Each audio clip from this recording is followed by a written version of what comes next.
As Nepal races to locate hundreds missing in light of Wednesday's flooding, the Korean government is mounting its own emergency operation for 9 nationals whose whereabouts remain unknown. For more on the response, we have our Oh Soo-young on the line from the Foreign Ministry. Sooyoung, what is the latest you're hearing? Hi there, Tammy. Sure. So Seoul is stepping up measures for rescue missions for Korean nationals as well as broader recovery efforts for Nepal, while a joint government response team travels there with 9 Koreans remaining out of reach. Now, this all came during Foreign Minister Cho Hyun's phone call with his Nepalese counterpart, Shisir Khanal, on Thursday afternoon. The flooding, of course, struck Nepal's northern Rasuwa district on Wednesday morning, where employees of Korea's Southeast Power and Doosan Enerbility were building a hydroelectric power plant. Now, told us that 9 of the 10 Koreans who are stranded have now been flown to safety via helicopter. The remaining person was a Doosan Enerbility site manager who stayed behind along with 2 Korean embassy staff. Now, a foreign ministry official just told us reporters that the group had been receiving food, water and medical supplies and remained in good health. However, 9 Koreans connected to the project are still out of contact.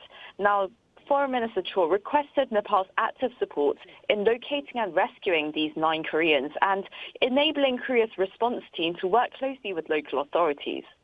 Cho also announced $1 million in humanitarian assistance to be delivered through international organizations operating in Nepal to support emergency response and early recovery. Now, Khanal briefed Cho on the Nepalese government's measures, and the 2 ministers agreed to maintain close communication and cooperation throughout this whole flood response and search operation. And of course, Sooyoung, our Korean government rapid response team left for Nepal early Thursday afternoon earlier today. Fill us in on that. Sure. So the 11-member response team left earlier this afternoon and is due to arrive in Kathmandu on Thursday night local time via Hong Kong. Now, led by In Sang-woo, the government's representative for overseas Korean protection and consular affairs.